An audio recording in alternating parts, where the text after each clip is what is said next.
أشهد أن محمدًا عبده ورسوله سبحان رب السماوات والأرض رب العرش عما يصفون.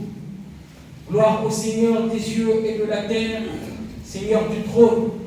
Il transcende de ce qu'il décrit. Subhanallahi hina tumsuna wa hina tusbihun. Gloire à Allah, soir et matin. وله الحمد في السماوات والأرض وعشيا وحين تظهرون. À lui la louange dans les cieux et la terre, le soir et quand vous êtes au milieu de la journée.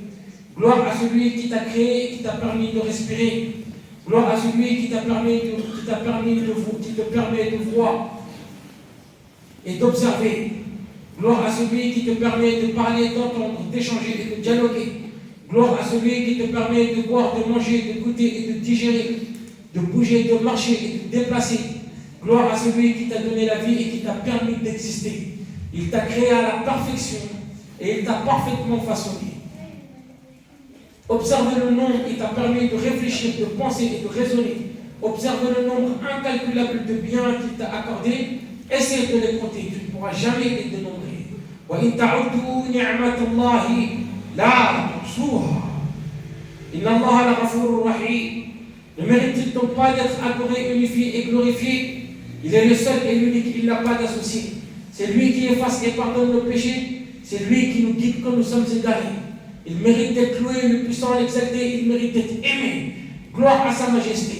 Subhanahu wa ta'ala, gloire à lui, exalté soit-il. Wa Mawla, c'est lui votre maître. Et ni'mal Mawla. Et quel excellent maître. Wa ni'mal Nasir. Et quel excellent soutien. Fata'ala Allahu al-Malikul Haq. Fata'ala Allahu al-Malikul Haq. Que soit exalté Allah, le souverain, le vrai.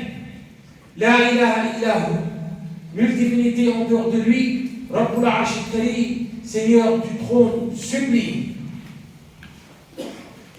Il y a tellement de choses à dire, et il y a tellement de messages à faire passer, il y a tellement de thèmes à aborder qu'on se perd, qu'on ne sait même pas par où commencer. Pourquoi tout cela? Parce qu'il y a tellement de problèmes. Il y a tellement de problèmes chez nous les musulmans, au niveau de notre croyance, au niveau de nos adorations, au niveau de notre pratique, au niveau de notre comportement, au niveau au sein de nos familles, au niveau de nos relations sociales, au niveau de nos couples. Il y a tellement de choses à souligner. Et ça fait tellement plaisir de revoir la mosquée remplie 2 fois dans la semaine, dans un intervalle qui ne dépasse même pas 3 jours. Et c'est bizarre. Et c'est bizarre que ça fasse plaisir autant. Parce que normalement, ça doit être normal.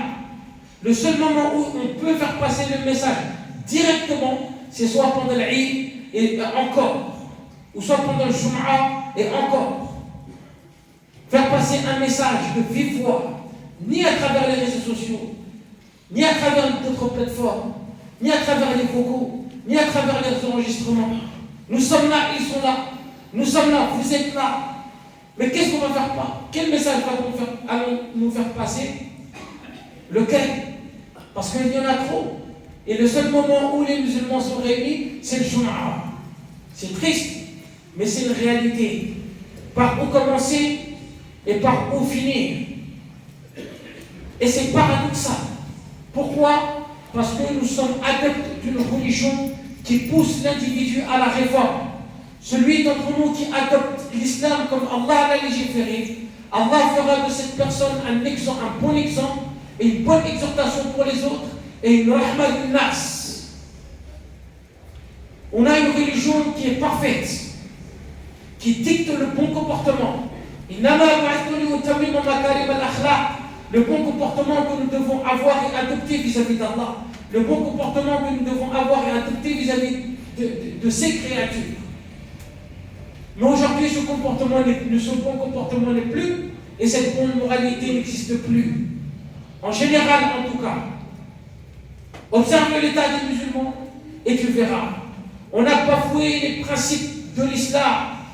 Ce que Allah Azza wa Jalla nous a ordonné, ce que Allah Azza wa Jalla a rendu explicite et nous a enjoint. on a bafoué tout cela. En commençant par la croyance et l'unicité d'Allah tabaraka wa ta'ala. Il n'y a plus cette iman billah. Il n'y a plus cette yaqin ala dhatillah. La certitude que nous devons avoir. La foi enracinée dans le corps que nous devons avoir. La bonne opinion d'Allah que nous devons avoir n'est majoritairement plus chez les musulmans. Et ce, à l'échelle de la Ummah.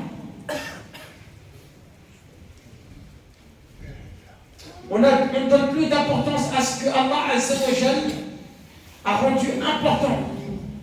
Regarde la prière, observe la prière. Comment se fait-il que pendant les jours de vendredi, la mosquée elle est pleine jusqu'à ce qu'on doit faire 2 vendredis, 3 vendredis? La porte doit être fermée parce qu'il n'y a plus de place. Et pendant les autres prières, il n'y a plus personne. Là, c'est normal qu'il y ait autant de monde. Pendant le vendredi, il ne peut pas y avoir ce même monde durant les autres prières.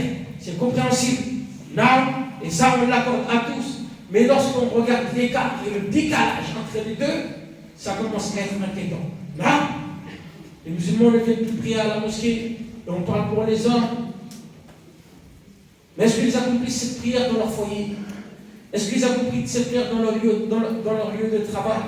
Là où ils sont, en temps et en heure, comme Allah l'a légiféré, comme Allah l'a voulu, comme Allah l'a demandé, comment Allah veut de nous qu'on l'accomplisse. Là est la question. Et de ce côté, il y a une défaillance. Et lorsque tu regardes, fil mu'asharat, comment sont nos couples, comment sont nos relations dans la famille, comment sont nos liens, ils ont été bafoués. Et à travers nos transactions entre nous, on est en train de se faire du tort, se poignarder dans le dos, se mentir, se voler, se trahir. On est en train de se diviser. Ce ne sont pas les médias qui disent cela. Et même s'ils le disent, ils ont raison. Mais si nous, de notre côté, on refuse de le dire à nous-mêmes, là, il y a un problème. Si on refuse d'entendre cette vérité, là, il y a un problème. Si on repousse cette vérité, là, il y a un problème. Va dans les cités, dans les coins cachés des cités. Qui sont là-bas en tant que dealers? Majoritairement parlant, ce sont nous. Va dans les instituts, dans les écoles, dans les universités. Qui sont en train de faire des problèmes là-bas? Ce sont nos enfants, ce sont nos petits frères, ce sont nos nièces, ce sont nos neveux. En général, en tout cas, va devant les bouches de métro. Et je parle en connaissance de cause. Va devant les bouches de métro. Qui sont en train de voler les gens là-bas? En majorité, ce sont qui? Ce sont les musulmans. Mais qui dit ça? Les médias? Là, c'est nos faits à nous et c'est la réalité. Pourquoi? Alors qu'on a l'islam. Avant que Rasulullah soit envoyé, l'humanité était plongée dans les ténèbres, y compris la Mecque. Ils étaient dans une situation, leur société était basée et était fondée sur l'injustice totale, une pure injustice. On ne va pas détailler les faits, retournons vers l'histoire et nous saurons. Une pure injustice. Rasulullah il a été envoyé rahmatan linnas bil huda wa din al-haq, avec la bonne direction, avec la guidée et la vraie religion.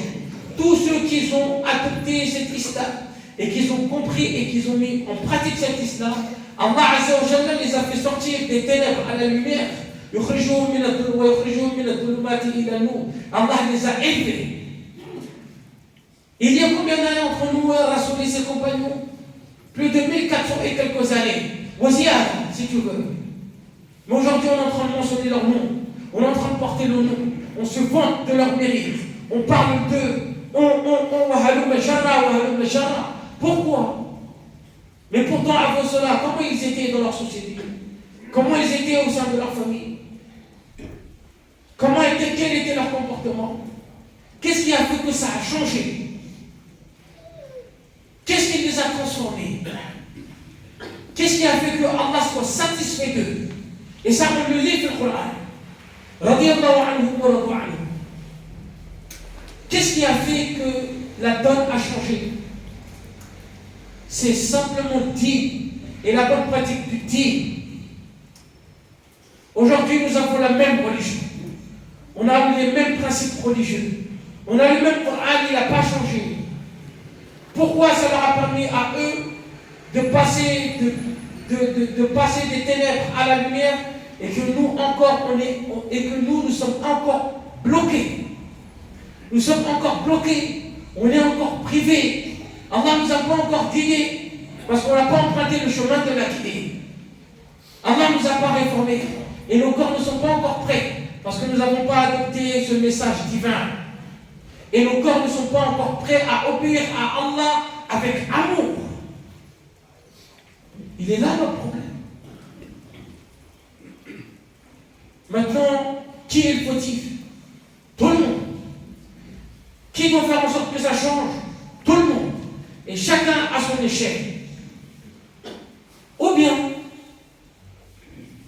on sera tous concernés parce que Allah va nous affliger. On n'ordonne plus le bien, on n'interdit plus le mal, on n'accepte plus la vérité, on n'arrive plus à se soumettre à la volonté divine, et pire que cela, on est en train de mettre Allah au défi. On est en train de mettre Allah au défi. Allah la yuhtaba, inna Allah la yuhtaba.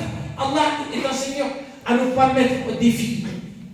Prends l'exemple de ce parent qui interdit une chose à son enfant.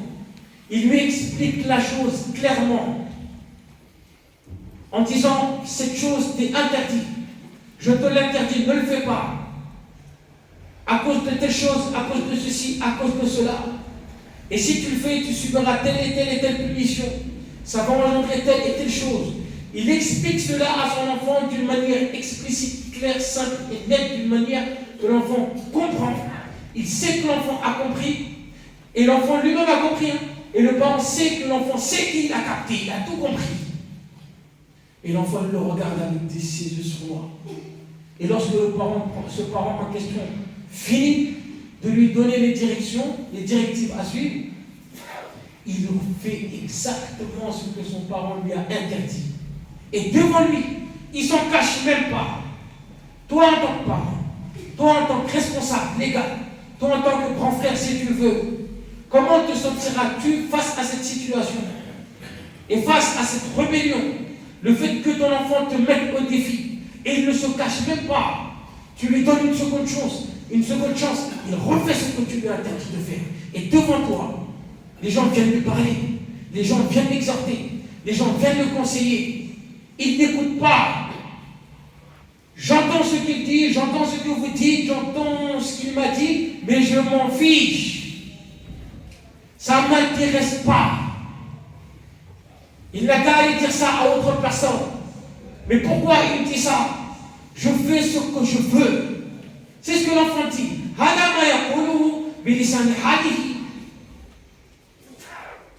Maintenant, toi, comment tu vas te sentir si ton enfant te fait ça? Ou la personne qui est sous ta tutelle? Comment vas-tu te sentir? Alors que nous, musulmans, nous sommes en train de mettre Allah au défi dans notre quotidien. Non, il a rendu toutes choses explicites. Il a tout détaillé. Dans le Coran al-Karim, et à travers son prophète sallallahu alayhi wa sallam. Ce Coran, il est là, nous l'avons. Il n'a pas été falsifié. Il n'a ni été modifié. Il n'a pas été changé. C'est le même. Le Coran que Rasoul a reçu comme révélation, c'est ce même Coran identique que nous avons. Dans ce Coran, il y a les ordres d'Allah Jalla fi'ula. Il y a les interdits d'Allah Jalla fi'ula. Il y a ses injonctions, ce qui nous a enjoint, ce qui nous a interdit. Il y a ses promesses, il y a ses menaces. Il y a ce vers quoi il nous a incité et ce à quoi il nous a averti. Tout est dedans. Et lorsqu'on va agir, on sait que Allah n'aime pas cela, mais on le fait quand même, et pourtant on sait qu'il nous voit, il nous entend. Il sait parfaitement où on est, ce qu'on fait. Et il est aux aguets. Rien ne lui échappe.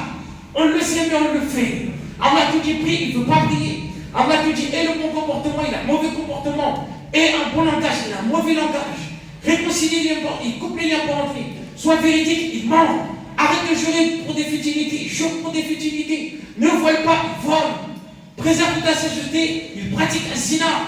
Arrête de pratiquer l'usure, il pratique l'usure. Délaisse le jeu d'hasard, il fait les jeux d'hasard. Baisse le regard, il ne le baisse pas. Côtoie les gens avec bienveillance, il fait du tort à son entourage et à ses voisins. Mais comment tu veux que... Si c'était une personne, deux personnes, là c'est compréhensible, mais lorsque ça s'étend sur toute la société, là c'est un problème. Là c'est un problème. Et après, tu sais l'équation elle est simple. Wallah elle est simple. Parce qu'après on vient se plaindre. On a des problèmes. Je déprime, je suis en dépression, je suis en indigène de l'anxiété. Quand je dors, je vois des choses bizarres dans la nuit. Mes projets, ils n'arrivent pas à réussir. Je ne suis pas tranquille dans mon cœur. J'ai cette chose qui meurt. Pourtant, j'ai ce qu'il faut, j'ai l'argent qu'il faut, j'ai la maison qu'il faut, j'ai ma famille, j'ai le rang social qu'il faut. Mais je ne suis pas tranquille. Je suis inquiet. Je ne suis pas rassuré. Je ne suis pas bien dans ma peau. Je ne suis pas bien là où je suis. On se plaint. De qui tu te plains? Pourquoi tu te plains? Et à qui tu te plains? Tu mets Allah au défi tout le temps. Tu tournes ton dos au dîn et tu te plains. Et pourtant, ça a été explicite dans le Coran al-Karim. Et ça, c'est inéluctable. L'équation avec Allah est simple. وَمَنْ أَعْرَضَ عَنْ ذِكْرِي فَإِنَّ لَهُ مَعِيشَةً ضَنكًا وَنَحْشُرُهُ يَوْمَ الْقِيَامَةِ أَعْمَى قال رب لم حشرتني أعمى وقد كنت بصيرا قال كذلك أتتك آياتنا فنسيتها وكذلك اليوم تنسى من عمل صالحا من ذكر أو أنثى وهو مؤمن فلنحيينه حياة طيبة. Et c'est ce que tout le monde convoite. Mais personne ne peut payer le prix. فلنحيينه حياة طيبة. Toute personne qui tourne son dos au dîn, toute personne qui tourne son dos à Allah, Allah lui fait la menace et la promesse de lui affliger une vie remplie, une vie pleine de gêne. C'est les semaines d'Akim de Dini. Et toute personne en étant croyant, homme ou femme, qui met en pratique cette croyance comme Allah lui a ordonné et il agit en bien, Allah lui fait la promesse. Nous allons certes lui accorder une vie agréable. Où sommes-nous par rapport à tout cela? Et même lorsqu'on nous parle d'Allah, on tourne la tête. La hawla la quwwata illa billah. ومن يعش عن ذكر الرحمن نقيض له شيطانا فهو له قرين. Celui qui se détourne du rappel du tout miséricordieux, nous lui assurerons un diable inséparable. Dis-moi comment tu peux devenir tranquille après tout cela? Comment? Où est la solution? La solution est simple, c'est de fuir vers Allah, de retourner en étant repentant vers Allah, d'appliquer le dîn comme Allah le veut, mettre une croix sur nos passions qui sont à l'encontre de l'islam, pratiquer l'islam comme il a été légiféré. C'est aussi simple que ça, de se rappeler qu'il y a un Dieu qui existe et qui s'appelle Allah, de se rappeler que nous sommes de passage, que nous allons mourir, de se rappeler que nous allons être enterrés dans un trou seul, nous aurons des comptes à rendre, il y aura une balance, il y aura un pont, il y aura un paradis, il y aura un enfer. Pourquoi Allah m'a-t-il créé et pourquoi il m'a assujetti tout ce qui m'entoure? Pourquoi? Et pourtant il me l'a dit. Et pourquoi je ne le fais pas? Et après quand tout se passe mal, pourquoi je me plains? On parle à tout le monde réuni. Les hommes, les femmes, les adultes, les enfants, les jeunes, tout le monde. Tout le monde est responsable. Il faut qu'on arrête de pointer le doigt vers l'autre. Il faut qu'on arrête de s'accuser mutuellement, de renvoyer la balle dans l'autre camp en disant c'est à cause de lui, c'est à cause d'un tel, c'est à cause de, c'est parce que non. نحن أمة تأمر بالمعروف أمة تأمر بالمعروف وتنهى عن المنكر وتأخذ على أيدي الظالم. Nous sommes tous dans le même bateau. C'est ce qu'on dit tout le temps. Si on refuse, et on refuse de faire le rappel, l'effort nécessaire, lorsque le châtiment viendra, il prendra raison sur tout le monde. لا تأمرون بالمعروف ولا تنهون عن المنكر أو ليسلطن الله عليكم عنده أو ليسلطن الله عليكم عقابا من عنده ثم تدعونه فلا يستجاب لكم. Donc chacun doit ramener sa pierre à l'édifice, à son échelle.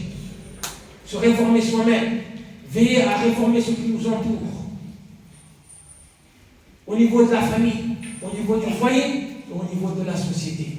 Wallah, notre identité, c'est l'islam. S'il n'y a plus islam dans l'équation, il n'y a plus rien du tout.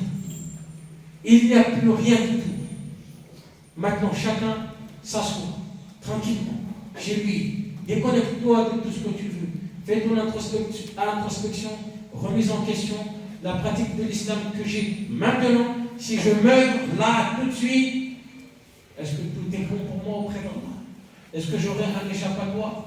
L'excuse que je me fais pour apaiser ma conscience, parce que j'ai échoué à mes responsabilités religieuses, cette excuse que tu t'es créée, est-ce que cette excuse sera recevable auprès d'Allah ou pas? Point d'interrogation. أقول ما تسمعون واستغفر الله لي ولكم ولسائر المسلمين إنه كان غفورا رحيما رب اغفر وارحم وأنت خير الراحمين.